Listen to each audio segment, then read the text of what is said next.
The House Committee on Government Operations will come to order. Just a reminder, if anybody intends on speaking on the bills that we have on the agenda today, please fill out a white card and turn it into our clerk. We're going to limit comments to about 3 minutes today, just to make sure everybody gets an opportunity to speak. Mr. Clerk, would you please call the roll? Chair Bergol. Here. Representatives Harris. Here. Vanderwall. Present. Fitzgerald. Here. McFall. Here. Mr. Chair, you have 5 members present, a quorum.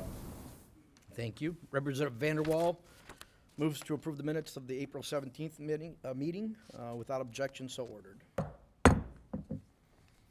Okay, first thing on our agenda, we're going to hear some testimony on House Bill 4244, sponsored by Representative Maddock. And good morning and welcome. If you want to make your way up to the testimony table and begin when you're ready.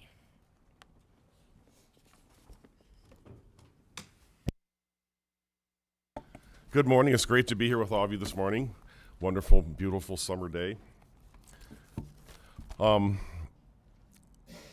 the last 10 years, the Democrats have changed the name of hundreds of things. Over 100 schools, thousands of statutes, streets, and institutions. The left has no problem renaming things. They changed the name of Fort Bragg to Fort Hood. They've changed the name of Fort Benning to Fort Moore. They've even changed the name of mountains. Mount McKinley to Mount Denali. We're not doing this for the retired communist college professors. We're doing this for the families and the kids who gaze upon the great Gulf of America and put their toes in the water. Look, Mom, I'm in the Gulf of America. Exciting things like this make people proud of our country. The most loved president in American history wants people to be proud of their country. The left wants people to be ashamed of their country. And I don't think it's any coincidence that the people opposed to this are the same people that hate America. It's a way to show kids in our great state that they should be proud of their country. And our great veterans deserve this too. There is so much depression out there caused by Biden and Whitmer's COVID shutdowns, and we need to show people that America is back. And the unelected bureaucrats are going to try to stop this. And this bill will stop them from trying to stop this. Okay, thank you very much. As those some compelling remarks, I do remember them changing the name on a number of our historical statues and so many things like things. that. Mm-hmm. Okay, do we have any questions? Okay, Representative McFall has a question. Thank you, Chair. I appreciate that.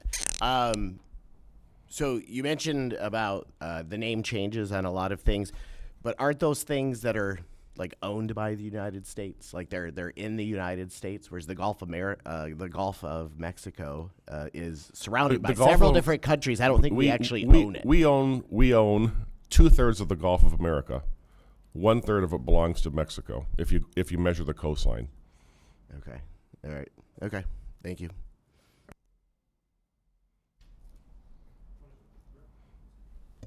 Representative Yeah, just point of information, Mr. Chair. I just want to confirm for decorum of the committee of whether or not it's allowable to impugn the motives of any group of persons and with regard to any policy in the committee discussion.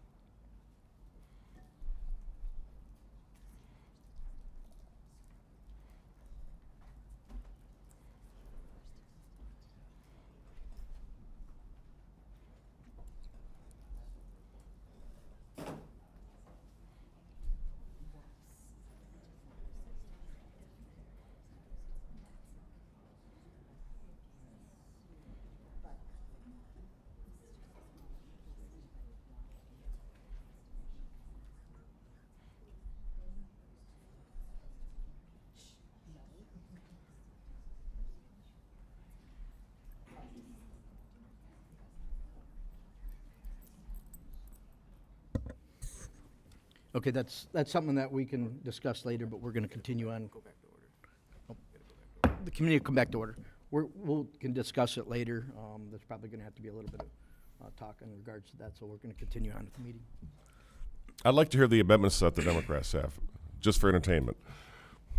What's that?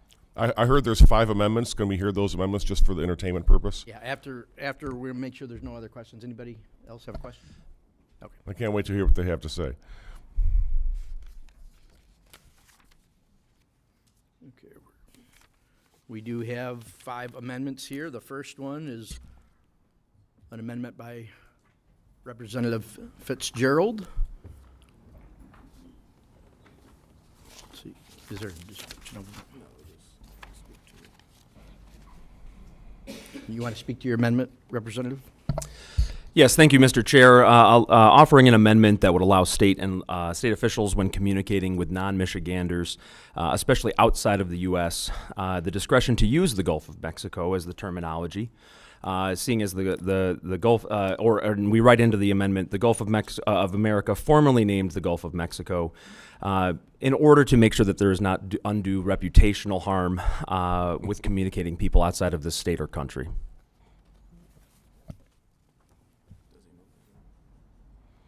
You want to move your amendment? I move my amendment. Okay. Representative moves the amendment be adopted. Will the clerk please take the roll? On the motion to amend, Chair Begol, No. Representatives Harris. No. Vanderwall, No. Fitzgerald, Yes. McFall. Yes. Mr. Chair, you have 2 yeas, 3 nays, 0 pass. The motion does not prevail. Okay, the amendment is not adopted. Okay, we have another amendment here. Representative Fitzgerald, would you like to speak to your second amendment? Yes, thank you very much, Mr. Chair. Offering a second amendment, ensuring that any potentially unintended cost burden that may allow or require that a local unit comply with this, that this would allow public bodies to seek reimbursement for any costs from the state for compliance with the act. And I move my amendment. Okay, Representative moves the amendment be adopted. Mr. Chair, would you please call the, or Mr. Clerk, would you please call the roll? On the motion to amend, Chair Begol, No. Representatives Harris, No. Vanderwall, No. Fitzgerald, Yes. McFall. Yes. Mr. Chair, you have 2 yeas, 3 nays, 0 pass. The motion does not prevail. Okay, the amendment is not adopted. Okay, we have a third amendment from Representative McFall. Representative, you want to speak to your amendment? Thank you, Chair. The amendment that I'm offering is to ensure that the executive order that made the change, when it's repealed or replaced, the act is no longer enforceable. And I move my amendment. Okay, Representative moves his amendment be adopted. Mr. Clerk, will you please call the roll? On the motion to amend, Chair Begol, No. Representatives Harris, No. Vanderwall, No. Fitzgerald, Yes. McFall. Yes. Mr. Chair, you have 2 yeas, 3 nays, 0 pass. The motion does not prevail. Okay, the amendment is not adopted. Okay, Representative McFall has a second amendment here. Representative, you want to speak to that? Yes, amendment? thank you, Chair. The second amendment is to ensure that if there are historical purposes or context in which the Gulf of Mexico is an appropriate reference, that it can still be used. And I move my amendment. Okay, Representative moves his amendment be adopted. Mr. Clerk, please call the roll. On the motion to amend, Chair Begol, No. Representatives Harris, No. Vanderwall, No. Fitzgerald, Yes. McFall. Yes. Mr. Chair, you have 2 yeas, 3 nays, 0 pass. The motion does not prevail. Okay, the amendment is not adopted. And we have a third amendment from Representative McFall. Thank you, Chair. My amendment is to give public bodies discretion on the change if they themselves determine that making the change will increase their costs. And I move my amendment. Okay, Representative moves his amendment be adopted. Mr. Clerk, would you please call the roll? On the motion to amend, Chair Begol, No. Representatives Harris, No. Vanderwall, No. Fitzgerald, No. Or excuse me, yes. McFall. Yes. Mr. Chair, you have 2 yeas, 3 nays, 0 pass. The motion does not prevail. Okay, the amendment is not adopted. Okay, now Vice Chair Harris moves to report House Bill 4244 with recommendation. Mr. Clerk, will you please call the roll? On the motion to report, Chair Burgold, Yes. Representatives Harris, Yes. Vanderwall, Yes. Fitzgerald, No. McFall. No. Mr. Chair, you have 3 yeas, 2 nays, 0 passed. The motion prevails. Okay, House Bill 4244 is reported with recommendation. Thank you for your time today, Representative. Thank you very much, Appreciate it. Mr. Chairman. Okay, next we're going to be taking testimony on House Bills 4338, 4339, and 4342. These bills are sponsored by Representative Cavitt, Representative Pavlov, and Representative DeSana. Gentlemen, if you want to make your way up to the testimony table, and feel free to begin when you're ready. Well, you could pull another chair up if you'd like, if there's room. If not, we'll call you up separately.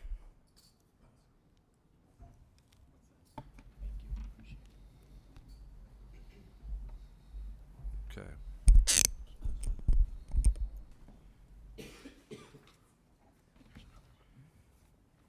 Feel free to begin whenever All you're right. ready. Thank you, Mr. Chair.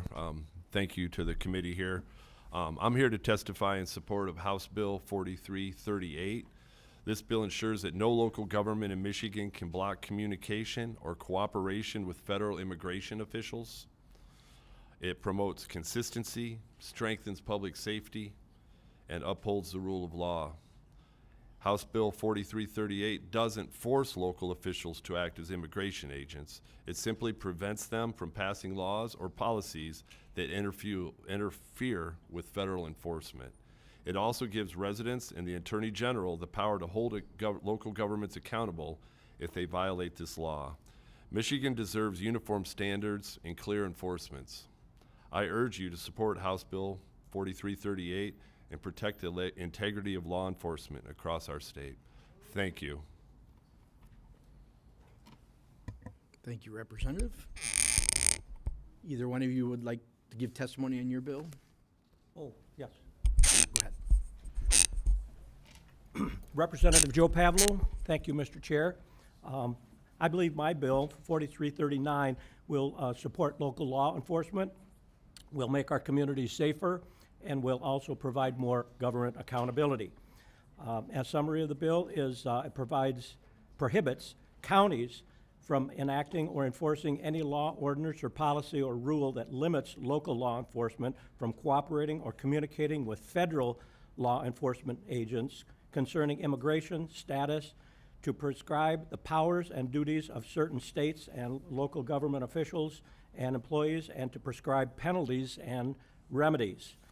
Section 7, I would just want to point out, says, if a county has a law, ordinance, or a policy or rule that prohibits cooperation with federal law enforcement, it must be amended to comply with this law within 60 days after the effective date of this act. And then I want to also mention Section 9, because I believe that's important.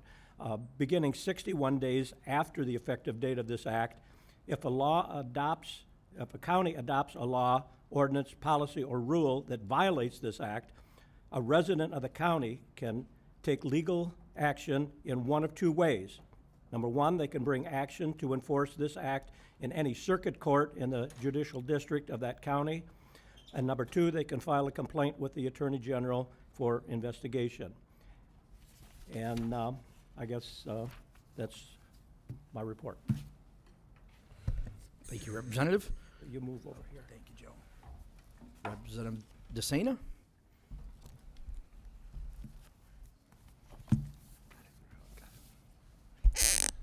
Thank you, Chairman Begol, Vice Chair Harris, Minority Vice Chair Fitzgerald, and members of the committee.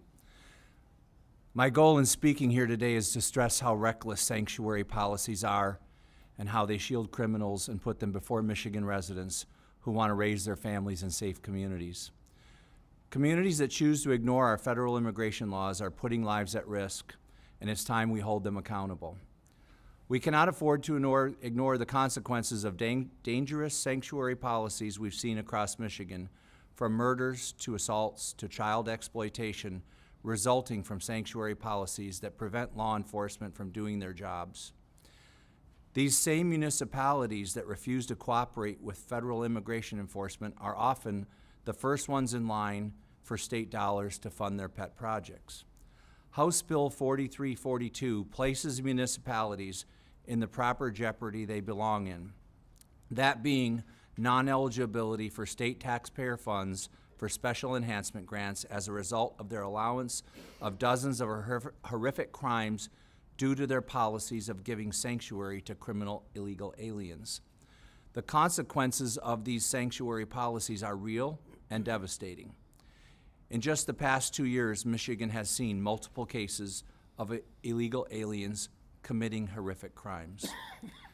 Some politicians embrace sanctuary policies and deny their role as sanctuary cities or counties, but the impact on Michigan families is all the same. Sanctuary policies are the real problem, no matter what they're called, and they must be stopped. The path to a safe and secure Michigan follows along state policies that do not harbor criminal illegal aliens and municipalities that also believe in keeping our communities safe. Thank you. Thank you, representatives. Looks like we have a question from Representative Fitzgerald. Thank you. Thank you, representatives, for being here today. One of the questions, because this does have to do with revenue sharing, one of my questions is, what is it that local communities, cities, villages, townships, or counties use their revenue sharing dollars for currently? What would that be used for in our local communities? Well, it runs the gamut.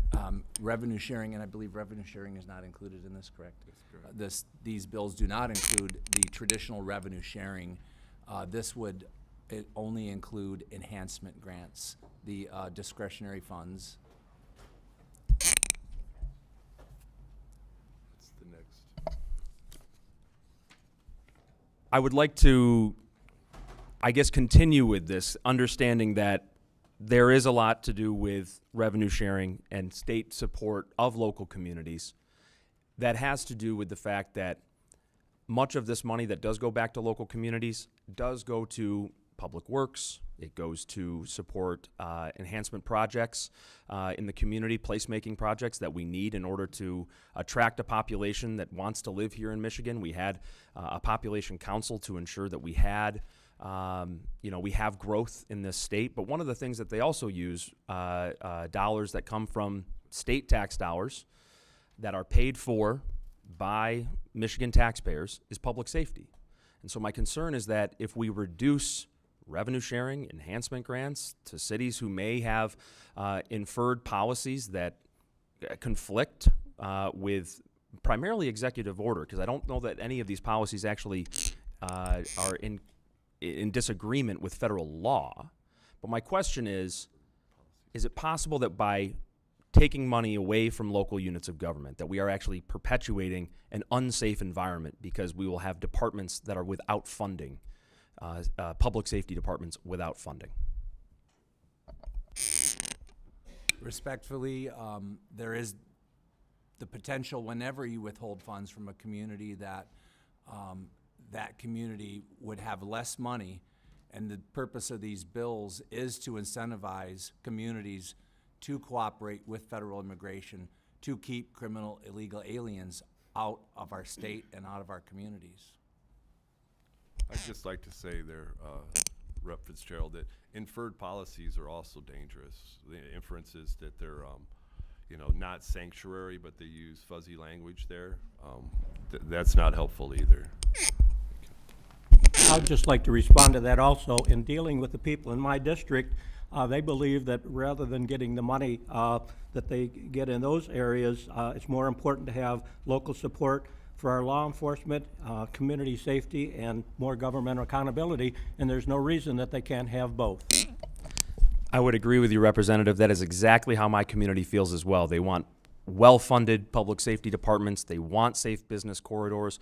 We are working diligently in the communities that I represent to do that, but it requires to have the necessary funding in order to have officers, to have the equipment, and to have the ability to respond to those crimes.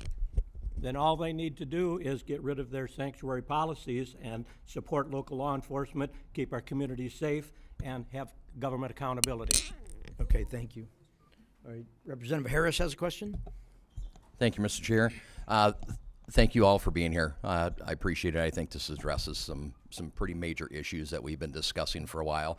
And in regards to funding, as you know, I think this committee just recently took up some trust fund bills that would address some pretty heavy funding for law enforcement. In your opinion, as you've been researching this, looking at this, talking with your communities, do you believe that sanctuary policies in a city could inherently add financial stress to that community, not only with criminal activity, but potential burden on taxpayers for complying with whatever the sanctuary city policies might be, and that this would help remedy some of those financial burdens on that community?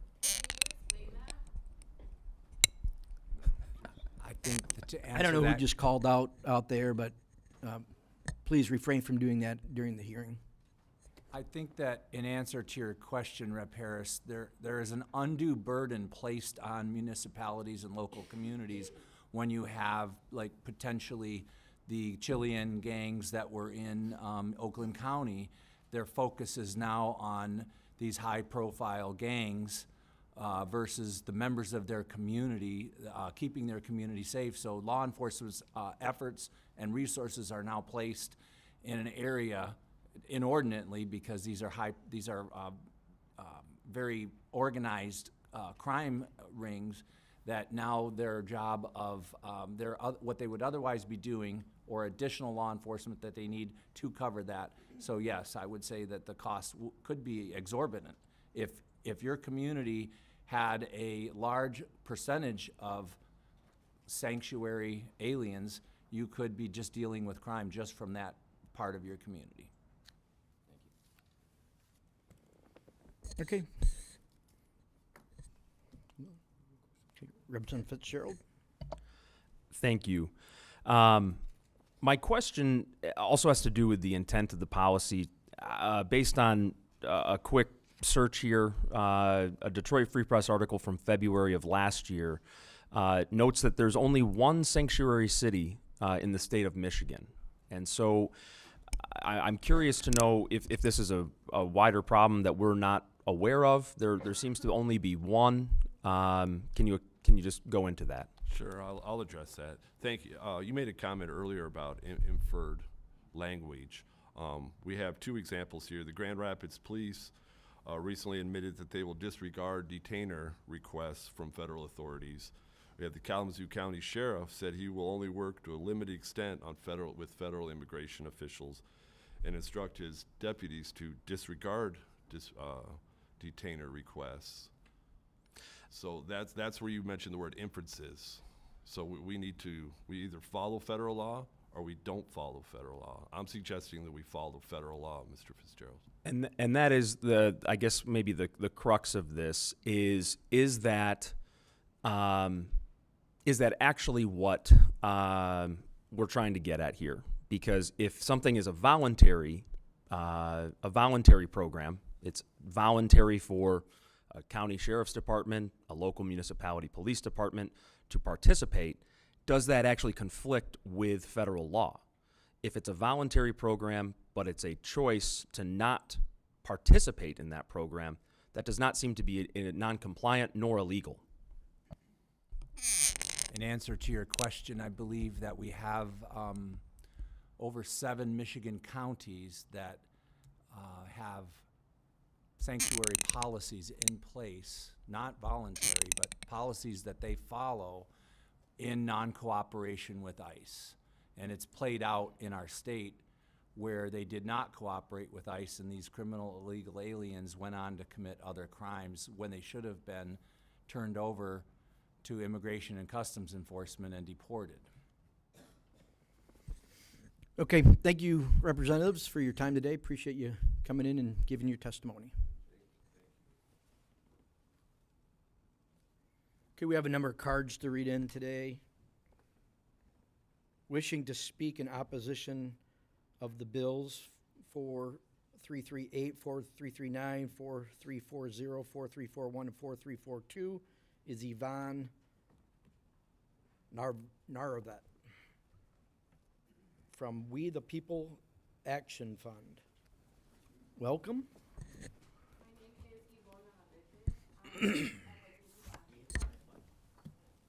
Hello.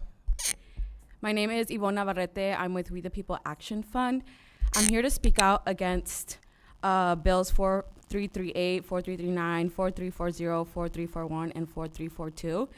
The main argument I'm going to make here is a plead and demand for the bill sponsors and the Republican members of this committee who seem to back any policy that comes to your table that is any way anti-immigrant, is I'm begging for competence. First of all, the federal government is already rampaging across the country, making complete violations of folks' civil rights, people who have legal status, people who have temporary protected status, people who have DACA, people who are U.S. citizens are already being detained by ICE and federal law enforcement incorrectly. And the federal government is saying, sorry, those folks are collateral damage because it's more important to try to do mass deportations without due process. If anyone in this country does not have due process, you don't have due process. How will you prove you are a U.S. citizen and you are deserving to be here and you have rights when you won't have due process when the federal government picks you up and throws you in a van and ships you to another country? This is the incompetence that is alarming to every Michigander. Us threatening, somebody said, one of the bill sponsors says this is a incentive. An incentive is a positive reaffirmation. So I don't know how folks are making policy when they don't understand those basic principles. This is a threat. It's bullying when you're saying if you don't do this, you're not going to get state funding. Second of all, this is your second attempt already to try to threaten municipalities who don't comply with federal law to fall in line into Trump's whatever mass deportation machine. You can't even define what a sanctuary policy is. Any city that is saying, look, our local law enforcement needs to focus on local law enforcement, there is already billions of dollars going into federal immigration enforcement. That's their jurisdiction, that's their entity. And we're basically saying to cities, if you don't also allocate local money to federal immigration enforcement, we're gonna take away even more money. How is that, first of all, an incentive? It's not. Second of all, how is that efficient? You all say you're the party of government efficiency. That doesn't scream efficiency to me. The other thing is that somebody mentioned detainer policies, and you're saying that it's because you want people to, or municipalities to follow federal government.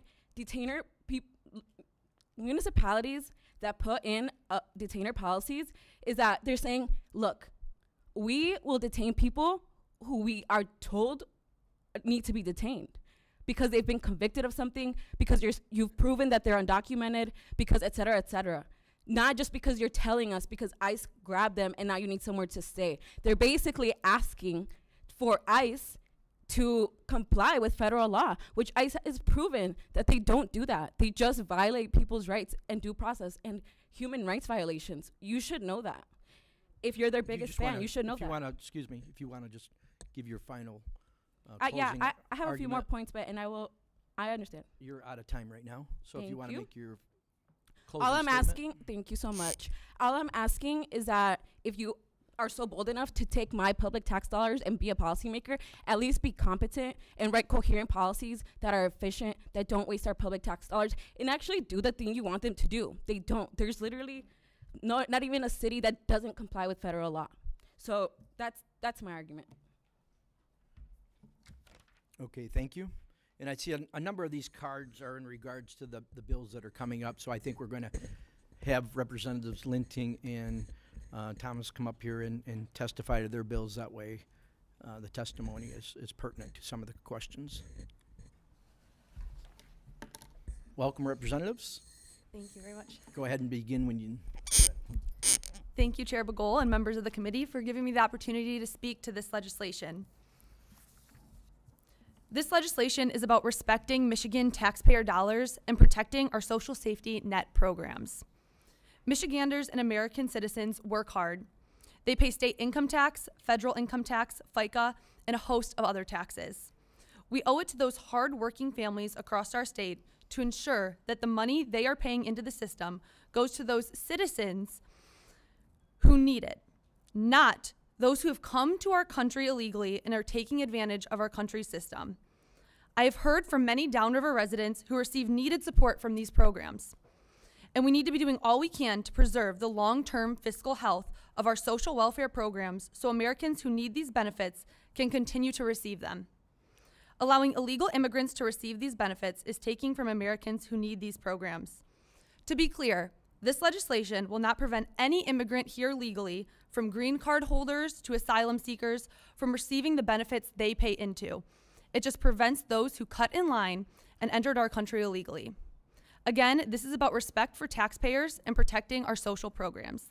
Thank you again, and I welcome your questions. I don't know if you want. Thank you.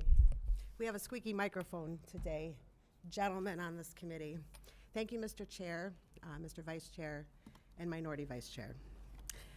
My bill is House Bill 4341.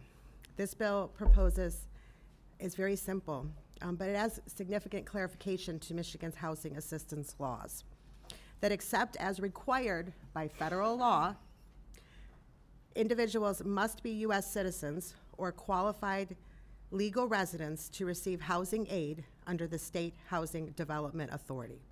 We must prioritize our Michigan families. We live in a time of growing need. Across our districts, we have single mothers trying to raise their children on minimum wage. We have veterans that are struggling to transition back into civilian life, and working families that have been forced out due to the rising cost of housing and rent. These are the people and the residents of the state of Michigan that must come first. Michigan's resources are not unlimited. They're just not. Every dollar that we advocate to public housing, every rental voucher that we issue, every unit that we subsidize, these are lifelines for Michigan families. These are the most vulnerable that are going to be left behind because, again, Michigan dollars are not unlimited.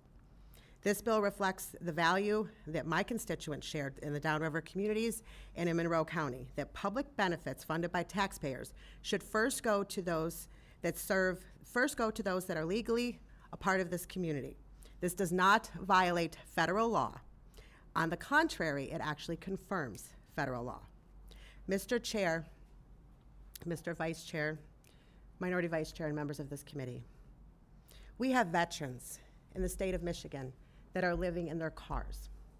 We have single moms that are working 2 jobs to pay for motel costs for their children.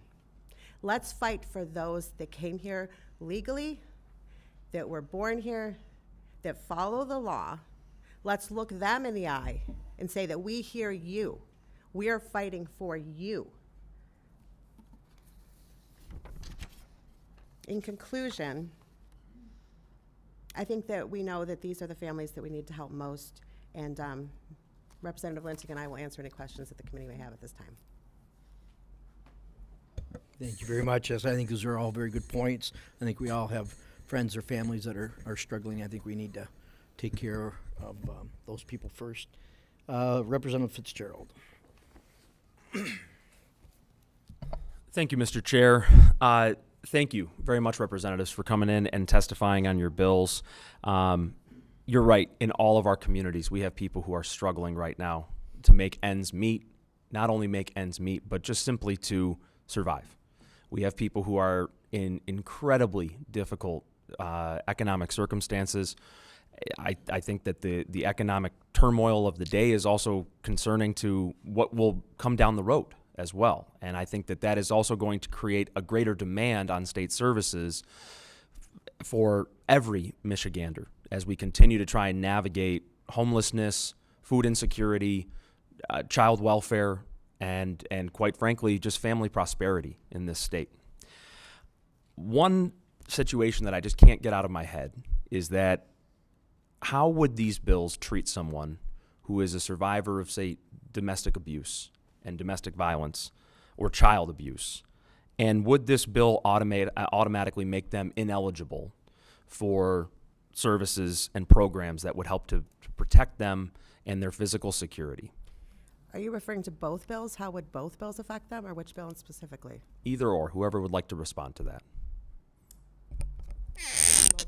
Yeah, we can both address that, and it's important that we have compassion, and these bills are showing compassion to, like Representative Thompson said, the veterans living on the streets who've served our country, families that are struggling, and ultimately it is a slap in the face to immigrants who have come here legally, waited in line, and now they are struggling and need help. For us to put someone here illegally above them.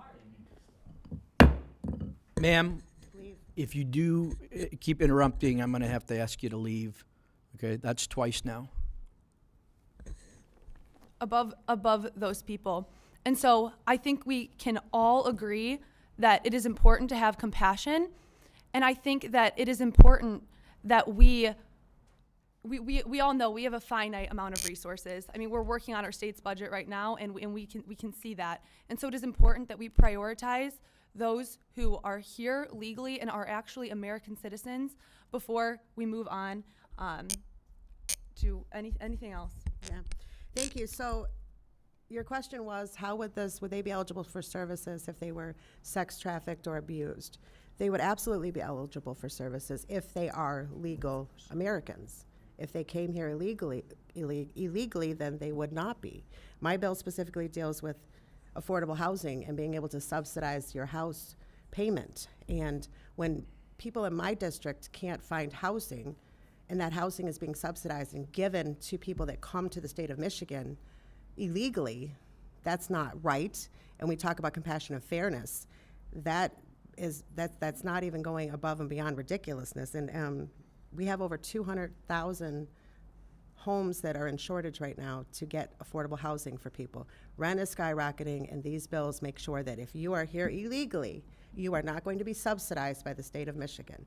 And that does not reflect on what the federal law says. So anything that is federal, that's going to stay in place. This does not override that. Okay, thank you. I think we'll continue reading in the cards now for those wishing to speak. I have a follow-up question, Chair, if you would allow. If you make it quick, we'll do.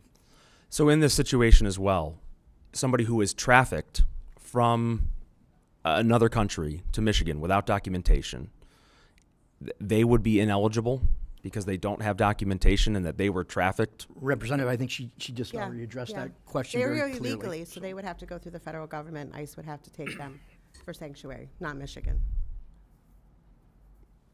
Okay, we're going to read in the cards now for those wishing to speak. Thank you, representatives. Appreciate your testimony today. Nicole Bieber is here, wishing to speak in opposition of the bill from the Self-Tribal Citizens. Nicole Kiwi Bieber, that's fine. I'm a tribal citizen of Little Traverse Bay Bands of Odawa. And I am here to speak in opposition to this suite of bills. Just briefly on 4244, I think the Gulf of Mexico is a fine moniker, and I don't hate America. You know, there's more important matters, such as the degraded conditions of those waters. Beginning in 2018, I had the pleasure of being an elementary school librarian for 5 years. And we really thought it was important to create a culture of welcome. To develop empathy in the children, and to encourage a sense of self-worth. Just looking at the language in 4340 and 4341, and often I've heard the word used today, alien, that's really embarrassing for a child to hear. You're making people ashamed, children ashamed of their families, of their ancestors. I'm old enough the history books used to portray indigenous people as bright red and with a hatchet over some cowering maiden. Made me ashamed of my family and my ancestors. That's what this kind of language does. It should not be normalized, and it should certainly not be made part of our legal policies. Thinking about words like in 42, 44, or 43, 38, words like prohibits, limits, prescribes powers and duties, feels a whole lot like you're prescribing and legitimizing racial profiling. Tattoos about autism awareness kind of got people booted out of the country. But let's not pretend it wasn't also looking at skin color. I'm not feeling safe. This is making people feel targeted. I'm indigenous, right? There's not an immigrant sort of story that I have, but most people in the room probably do when you look at your ancestors. But I am brown. You know, we're talking about what's legal. For our people, genocide was a legal policy, right? So talking about jumping the line and who's coming into the country under what circumstances, let's take a longer view. So this notion of withholding any payment, this is like a stick against free expression and acting in moral consciousness. I'm thinking about churches, schools, even homes. Maybe those can eventually be entered. And if you say no, you're in violation because sanctuary is wrong. Listing criminal behavior, unfortunately, is easy, but let's not pretend that the intention of sanctuary is to harbor violent criminals. There's this assumption of guilt for those who are dehumanized as aliens. And just quickly, following federal law, following orders is a slippery slope. My husband's maternal grandparents were both survivors of the Holocaust. His maternal great-grandmother passed away in 2020, and she has stories of how she made it through the Holocaust. And she said about this country to me, and how wonderful it is for me to just sit here on the street and not worry about it. You want to make your final And she said, point, and then Trump came along. That's what she said to me. And she saw the tears in my eyes. She said, I'm sorry I said that to you. I said, you have your right to your wisdom. This is not wise. This is dangerous.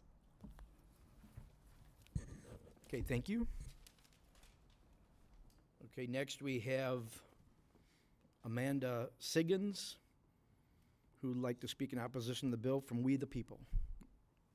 Good morning. Hello, my name's Amanda Siggins, and I'm here representing all of our folks across the state with We the People, Michigan. And I just want to state that the hateful rhetoric by some of the sponsors of these bills do not reflect me, my family, my community. And I do work in housing on the home team, and I was homeless myself. I work with people who are homeless. The affordable housing problem is not because of people who are migrant workers or immigrants or anything. It's due to predatory landlords and corporate investment companies that care more about profit than people.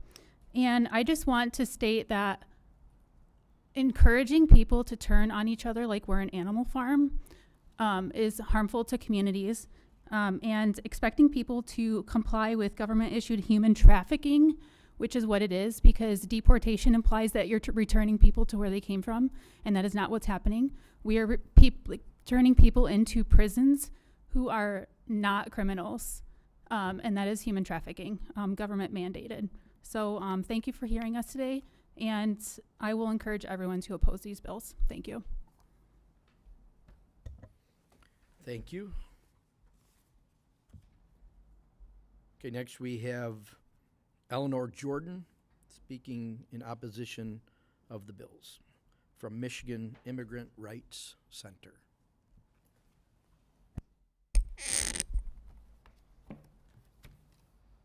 Good morning. The Michigan Immigrant Rights Center is a statewide legal resource center for low-income immigrants. I have the honor of serving immigrants, individuals, and families across this great state with various forms of immigration status, including unaccompanied children. Michigan Immigrant Rights Center strongly opposes bills 4338 through 42 because they threaten the safety and well-being of Michigan families.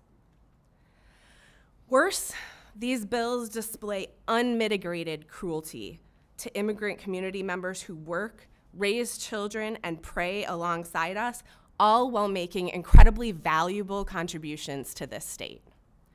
I want to focus in on 4340 and 4341 first, because these unnecessarily duplicate existing federal restrictions on public benefits and housing assistance. They will create confusion.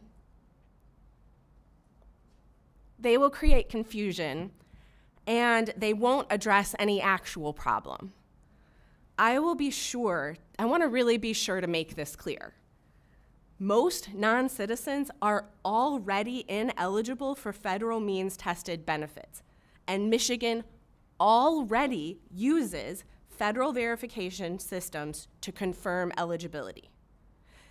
The exceptionally few programs or services that remain, like elder abuse prevention and intervention, juvenile justice programs, or healthcare for survivors of human trafficking, are simply too important to the community as a whole to withhold based on status. They make us all safer. That's why they're there. We often receive calls. I, as an immigrant child attorney, receive calls on a regular basis from church members, from community members, babysitters, family members, teachers, desperate to help people who are trying to go through legal immigration processes. Children, youth, adults who've been exploited by our employers, who have turned out to be catastrophically injured. And they are desperately seeking some form of public benefits to help these people out in the smallest way to assuage these incredible injustices they have faced through no fault of their own. I haven't found these programs. These programs don't exist that somehow help these people. And so I want to be very clear. This is a solution in search of a problem, but what it might hurt is the incredibly vulnerable people in our communities. Quickly, I'll touch on the other bills. These violate the fundamental principle of local control by forcing cities and communities to divert limited local resources. I hear my time is up. I just briefly want to point out that Kent County did create a system that may possibly be implicated by these bills. They were trying to protect against something like when ICE wrongfully detained a Michigan-born U.S. citizen, talk about veterans, decorated military veteran who was detained unlawfully by ICE in their community. They were trying to keep their community safe, and they were trying to protect their veterans. And this is what these bills would target. Thank you for hearing me out. You're welcome. Thank you. Okay, next we're going to hear from Paul Stankovich from Michigan Catholic Conference. He's wishing to speak and is neutral on the bills. Thank you, Mr. Chairman, members of the committee, good morning. As stated, I'm Paul Stankovich with the Michigan Catholic Conference. We are the official public policy voice of the Catholic Church in our state. The Catholic Church does not have an inherent position or teaching on the concept of sanctuary cities, so we are neutral on these bills before you. Our bishops, however, have always spoken out regarding the dignity and decency that must be afforded to immigrants and refugees to our country. Accordingly, we do have some issues and concerns I'd like to briefly mention. First, as it has been stated, immigration policy and enforcement is a federal responsibility. If a local government in our state is not fulfilling its obligations under federal law, perhaps something that's the U.S. Department of Homeland Security should address and not the state legislature. That would be the appropriate party. Second, this legislation may send a signal to immigrants in our state that contact with local government and law enforcement officers should be avoided for fear of misunderstanding, potentially leaving them vulnerable to crime and exploitation. It's important that immigrants feel comfortable cooperating with our law enforcement agencies if they witness a crime. Third, Section 5 of both House Bills 4338 and 39 contain broad language regarding cooperation, quote unquote, and communication, quote unquote, between federal and local law enforcement officials. This is often open to misinterpretation and misunderstanding. What are our local governments actually required to do? Finding of this legislation may send a signal to the rest of the nation that we are not a state that welcomes immigrants. Immigrants, as it has been stated, I think we all agree, are important to Michigan's society, our economy, and our communities. Headlines and perceptions are hard to overcome. While the intent of the bill sponsors is to simply uphold federal law, headlines will unfortunately be Michigan considers anti-immigrant legislation. This has happened in the past. I think this is the fourth legislative session this legislation has been brought forward, and headlines are always out there. Can't control that, but that is what happens, and you should be aware of that. This perception in the immigrant community may be hard and difficult to overcome. I appreciate the opportunity to share these concerns. Okay, thank you for your testimony. Thank you. Okay, next we have Kyle Zawacki from ACLU of Michigan, wanting to speak in opposition to the bills.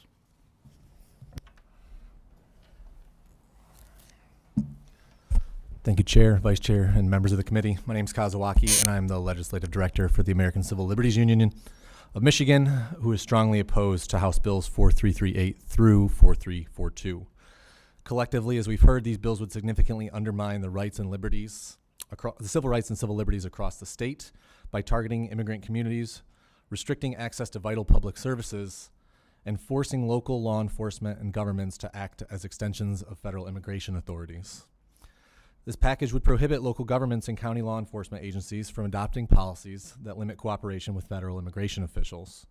It would also bar otherwise eligible non-citizens from receiving public services, grants, or housing assistance. To enforce compliance, this legislation threatens to withhold state funding from municipalities that fail to adopt these mandates. Also under this legislation, all Michiganders could be at risk of being charged with a crime simply for being good neighbors.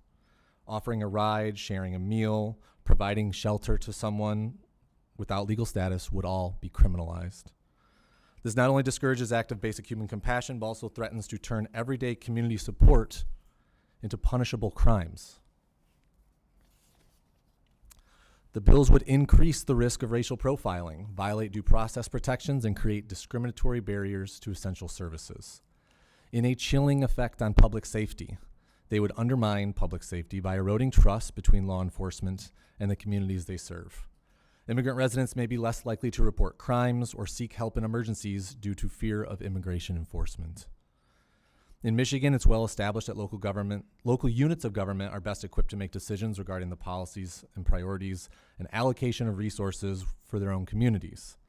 This principle of local control is rooted in Michigan's Constitution, which grants significant discretion to municipalities in addressing the needs and concerns of their residents, stating that the provisions of the Constitution and law of concerning counties, townships, cities, and villages shall be liberally construed in their favor. And lastly, when local governments are mandated to enforce federal immigration policy, municipalities are forced to navigate the enforcement of federal immigration policy, an area that they are neither funded nor trained to do. We urge the committee to reject House Bills 4338 through 4342 and instead support policies that protect civil liberties and uphold the rights and dignity of all Michiganders, regardless of immigration status. Thank you for your time. Thank you very much. Okay, next we'll hear from Rachel Richards of Michigan League for Public Policy. You may begin when you're ready. Good morning, Chair Beagle and members of the House Government Operations Committee. I am Rachel Richards. I'm the Fiscal Policy and Government Relations Director for the Michigan League for Public Policy.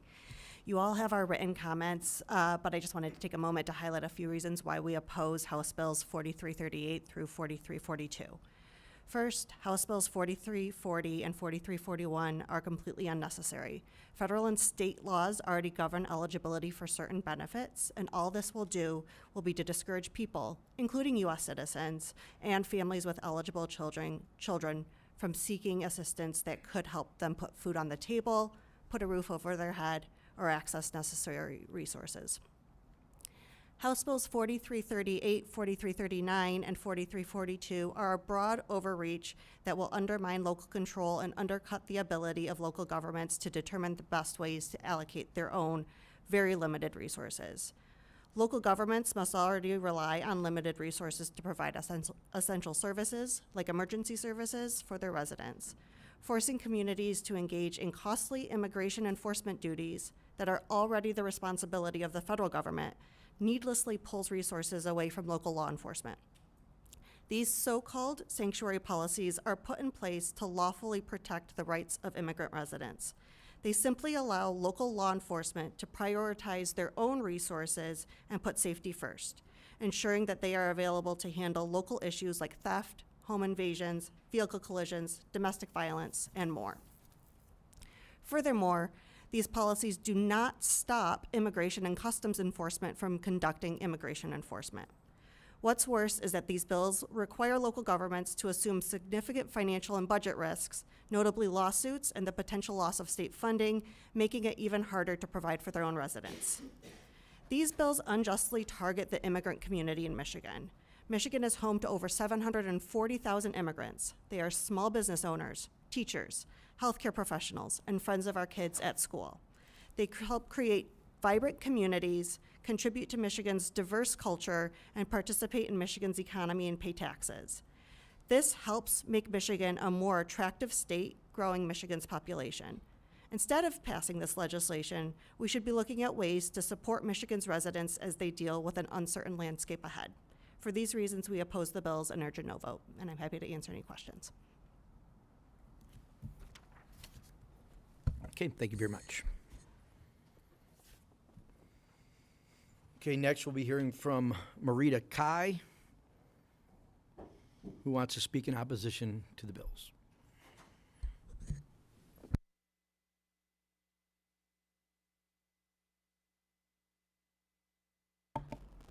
Hello, it's Marita Key again.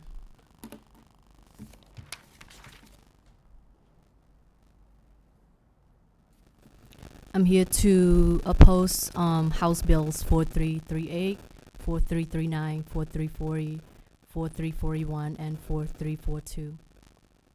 I will talk about 4338 to 4349 and 4342 first. So these three bills undermines local control and punish local government for upholding constitutional and civil rights for their residents, specifically the right to due process, as a couple folks have commented on already. These three bills further burden local governments to enforce federal immigration policies, and this limits local government ability and their capacity to do their primary responsibilities to their residents. The bills also reinforce and legislate law enforcement and officials to racially profile residents and weaken community trust in law enforcement as a whole. Local governments have the right and duty to uphold the privacy and protection of their residents without being threatened with punishment and for their fundings to be taken away. Now I will move on to talk about House Bill 4340 and 4341. As the Michigan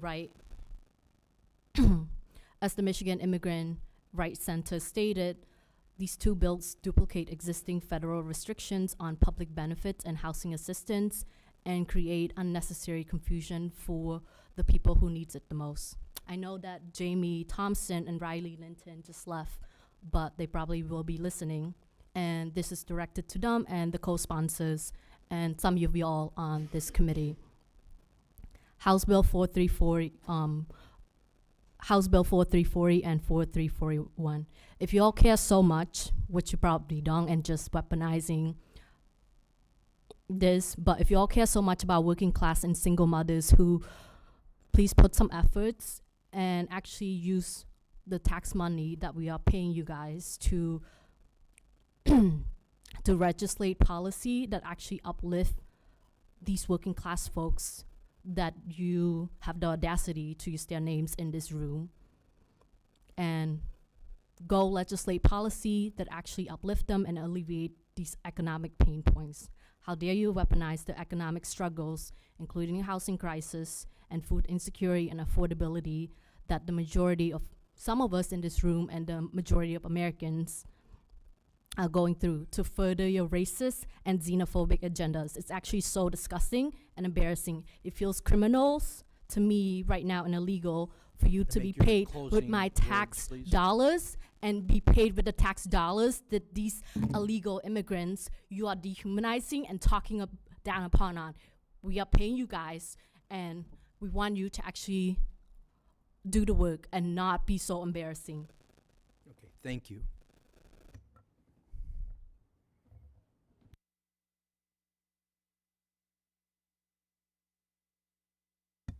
Okay, next we have a card here from Lisa Heil from Rural Caucus. It doesn't indicate if she wants to speak or not. Would you like to speak, ma'am?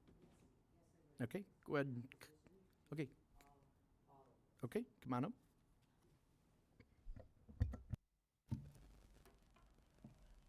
I'll start with speaking for the Rural Caucus and our stand with this on immigration and the effects on the agricultural areas in the rural communities.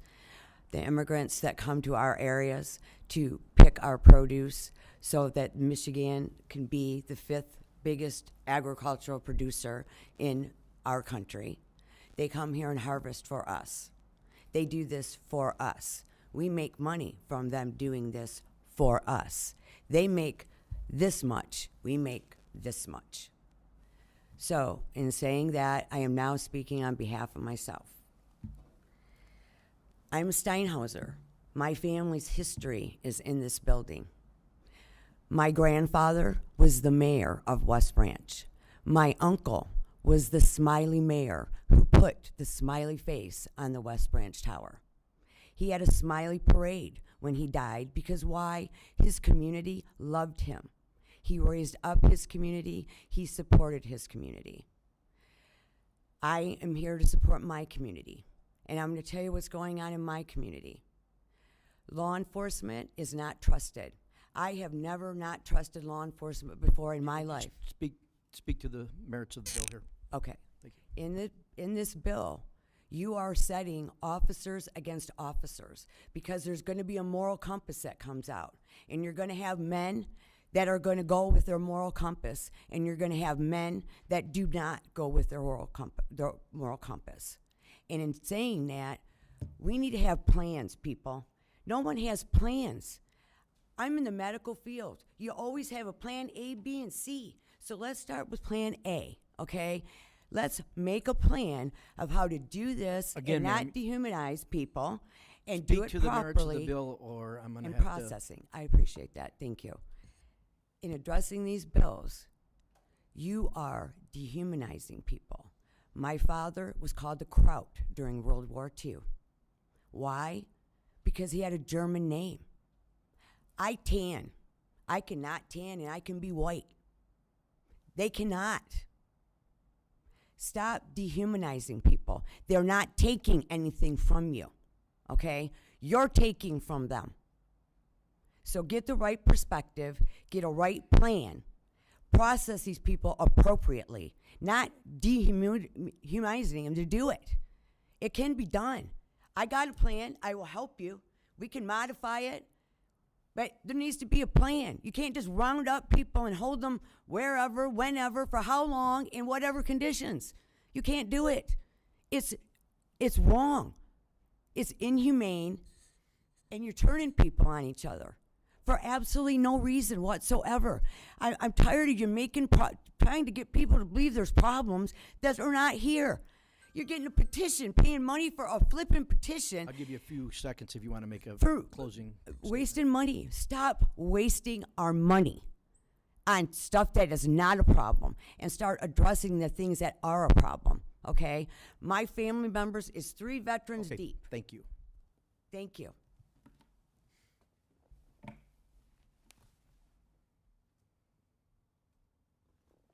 Okay, we have some other cards to read in here. Opposing the bill, not wanting to speak, is Emily Nigel of Rising Voices. Opposing the bill, not wanting to speak, is Matt Saxon of the Michigan Sheriff's Association. Opposing the bill, not wanting to speak, is Lisbeth Fuentes of We the People. Opposing the bill, not wanting to speak, is Giselle Tellez of We the People. Opposing the bill, not wanting to speak, is Carla, I'm not sure if it's a C or an L, Coronel.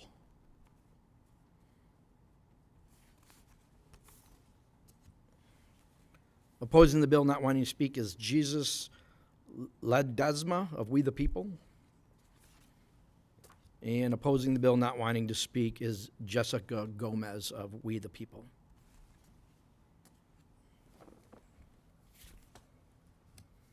Okay, now we're going to take up a couple more amendments here. The first one being 461, amendment by Representative Fitzgerald. Representative, would you like to speak to your amendment? Just to confirm, this is in regards to House Bill 4338. You are correct. Yep. Thank you. Thank you. This is an amendment in order to clear up some of the ambiguity and concern about how this would be enforced and concerns with how this would interact with federal law. This is an amendment that would allow it to be only enforced if any policy that a local unit has is in conflict with federal law. And I move my amendment. Okay, the representative moves his amendment. Mr. Clerk, would you please take the roll call? On the motion to amend, Chair Begol? No. Representatives Harris? No. Vanderwall? No. Fitzgerald? Yes. McFall? Yes. Mr. Chair, you have 2 yeas, 3 nays, 0 pass. The motion does not prevail. Okay, the amendment is not adopted. Okay, next we have another amendment.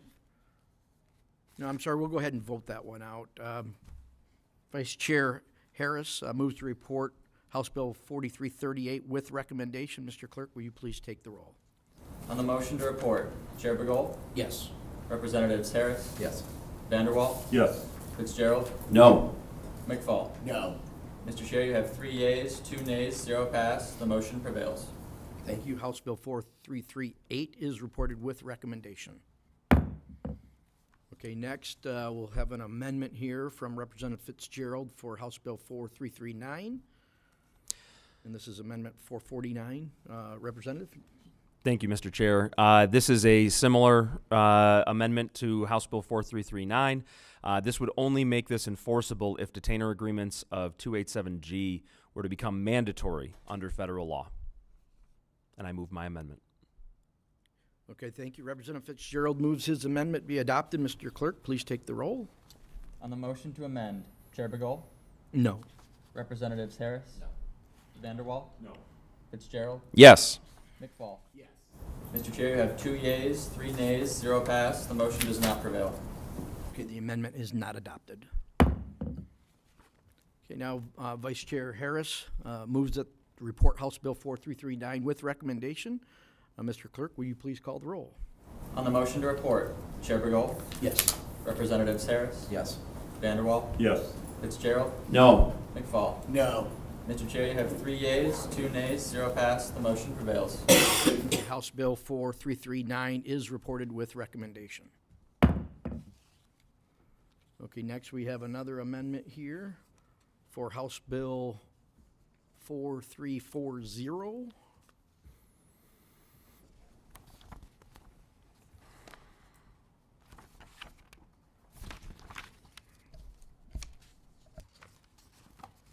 Representative McFall, if you'd like to speak in regards to your amendment. Yes, thank you, Chair. My amendment ensures that if someone pays into the systems to help pay for these programs, that they have access to those programs. I move my bill, or amendment, sorry. Okay, Representative McFall moves his amendment. Mr. Clerk, would you please call the roll? On the motion to amend, Chair Begol? No.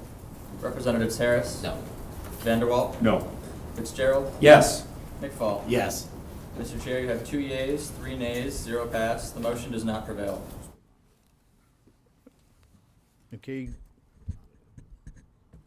The amendment to House Bill 4340 is not adopted.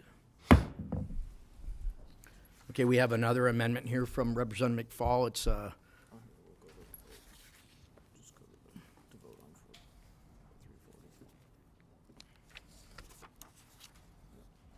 Okay, we're going to vote that one out. Representative Vice Chair Harris moves to report House Bill 4340 with recommendation. Mr. Clerk, can you take the roll, please? On the motion to report, Chair Begol, Yes. Representatives Harris, Yes. Vanderwall, Yes. Fitzgerald, No. McFall. No. Mr. Chair, you have 3 yeas, 2 nays, 0 pass. The motion prevails. Okay, thank you. House Bill 4340 is reported with recommendation.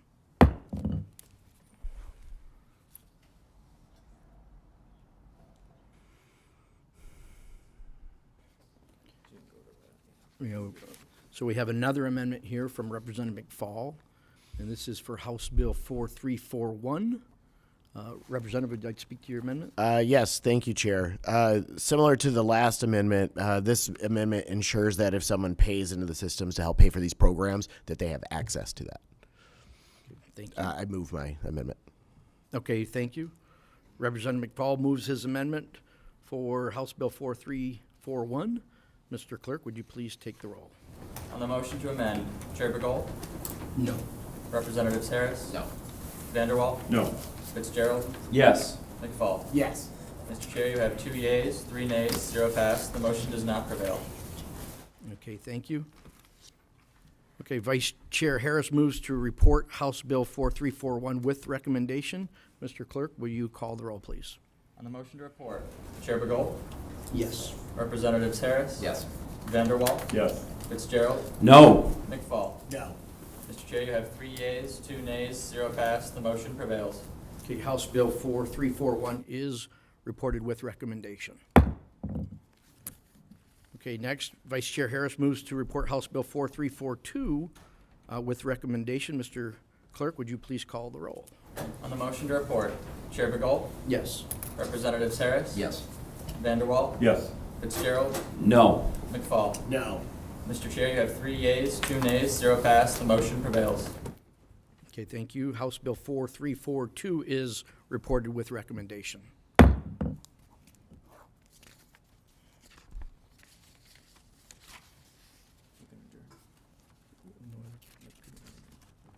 Okay, seeing no further business before the committee, we will adjourn.